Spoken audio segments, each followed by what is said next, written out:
The ancient astronaut theory is a very popular theory among people in the 21st century. Many people believe or starts questioning whether the gods worshipped by people now or in the ancient times were really aliens from another planet or dimension. In today's video we're gonna see about the Anunnakis, the gods of the ancient Sumer. Were they really just gods or were thought by the people as gods but were really aliens from another planet? Well, without further delay let's get into this video. Whoa wait, you've subscribed to this channel already right? No. Then go hit that subscribe button and tap the bell icon. It's free. What comes to mind when you think of ancient civilizations? Greeks, Romans, the Mayans. Ever heard about the Sumerians? Situated in Mesopotamia, ancient Sumer was a collection of city-states. The Sumerians had advanced militaries, mathematics, and writing. And many of their writings tell modern people about Sumerian culture. The Sumerian civilization existed from 4100 BCE until around 1750 BCE. The name Sumer meant land of the civilized kings. The Sumerians were one of the first groups to divide time into hours and minutes. They also had a complex religion that involved gods called the Anunnaki. Many myths involved members of the Anunnaki passing judgment on humans. They were also the gods of Akkadians, Assyrians, and Babylonians. In the earliest Sumerian writings about them, which come from the post-Akkadian period, the Anunnaki are deities in the pantheon, descendants of Enki, the god of the heavens and the goddess of earth, and their primary function was to decree the fates of humanity. The name Anunnaki is derived from An, the Sumerian god of the sky. The name is variously written, Danuna, or Danunna, meaning princely offspring, or offspring of An. Samuel Noah Kramer identifies Ki with the Sumerian mother goddess Ninhursag, stating that they were originally the same figure. The oldest of the Anunnaki was Enlil, the god of air and chief god of the Sumerian pantheon. The Sumerians believed that, until Enlil was born, heaven and earth were inseparable. Then Enlil cleft heaven and earth in two and carried away the earth while his father and carried away the sky. The Anunnaki are chiefly mentioned in literary texts and very little evidence to support the existence of any cult of them has yet been unearthed. This is likely due to the fact that each member of the Anunnaki had his or her own individual cult, separate from the others. Similarly, no representations of the Anunnaki as a complete group have yet been discovered, although a few depictions of 2 or 3 individual members together have been identified. Deities in ancient Mesopotamia were thought to possess extraordinary powers and were often envisioned as being of tremendous physical size. The deities typically wore melon, an ambiguous substance which covered them in terrifying splendor. Melon could also be worn by heroes, kings, giants, and even demons. The ancient Mesopotamians believed that their deities lived in heaven, after an earlier history of visiting earth in the mythological texts, and that a god's statue was a physical embodiment of the god himself. The major deities of the Mesopotamian pantheon, which included the Anunnaki, were believed to participate in the assembly of the gods, through which the gods made all of their decisions. This assembly was seen as a divine counterpart to the semi-democratic legislative system that existed during the Third Dynasty of Ur, which was from 2112 BC to 2004 BC. Sumerian Mythology. In the earliest texts, the term is applied to the most powerful and important deities in the Sumerian pantheon, the descendants of the sky god An. This group of deities probably included the 7 gods who decree, and Enlil, Enki, Ninhursag, Nana, Utu, and Inanna. Although certain deities are described as members of the Anunnaki, no complete list of the names of all the Anunnaki has survived. Originally, the Anunnaki appeared to have been heavenly deities with immense powers.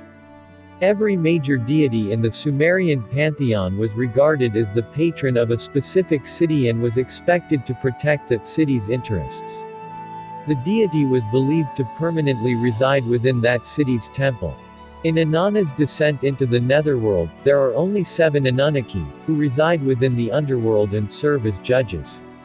Inanna stands trial before them for her attempt to take over the underworld. They deem her guilty of hubris and condemn her to death. Akkadian, Babylonian and Assyrian mythology. Reverence begets favor, sacrifice prolongs life, and prayer atones for guilt. He who fears the gods is not slighted by. He who fears the Anunnaki extends his days.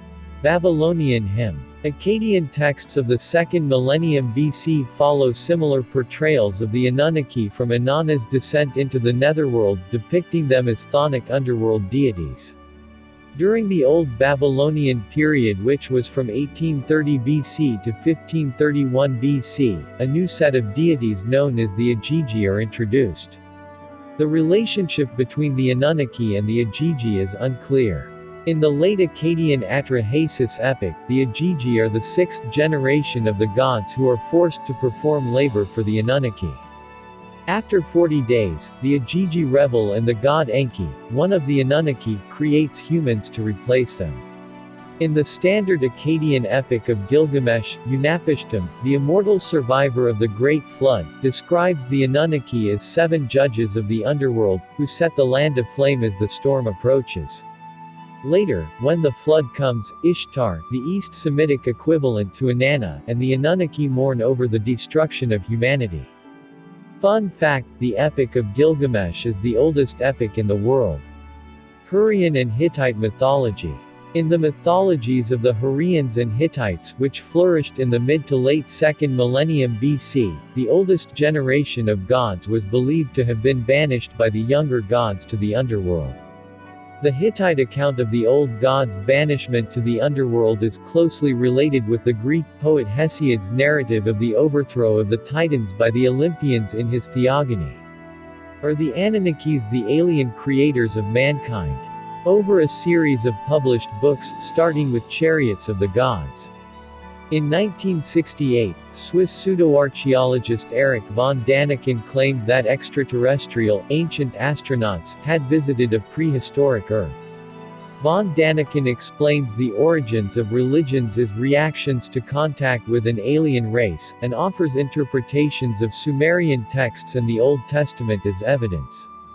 In his 1976 book The 12th Planet, Russian-American author Zacharias Sitchin claimed that the Anunnaki were actually an advanced humanoid extraterrestrial species from the undiscovered planet Nibiru, who came to Earth around 500,000 years ago and constructed a base of operations in order to mine gold after discovering that the planet was rich in the precious metal. According to Sitchin, the Anunnaki hybridized their species and Homo erectus via in vitro fertilization in order to create humans as a slave species of miners.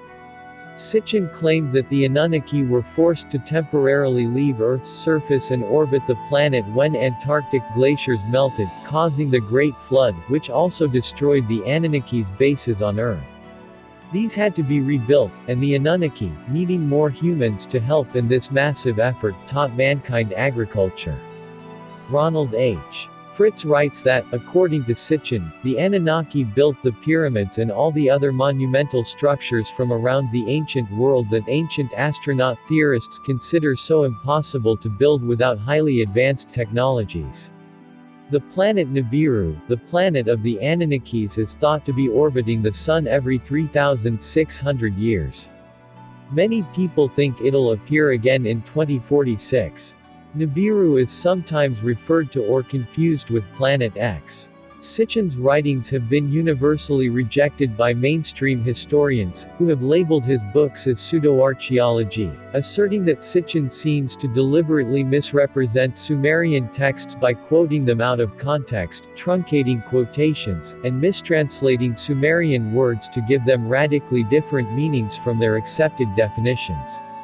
Sitchin even challenged the scientists to test the DNA of a 4,500-year-old remains high-ranking Sumerian woman. The way Sitchin sees it, the long-dead woman's genome could contain the signature of the gods and demigods he's been talking about since 1976. Now, the Anunnaki conspiracy theories are very popular among the ancient astronaut theorists. The question whether the Anunnakis were really the alien gods who created the humanity is still yet to be answered. Maybe one day they return to our planet and reveal themselves as the true creators or gods. Only time will tell. I hope you enjoyed this video and learned something new. If you like this video, tap the thumbs up icon, share to your friends and family, comment and subscribe to this channel. It helps me immensely and motivates me to make more videos. Also watch my other videos and check out my playlists. I will see you all in my next video. Thanks for watching.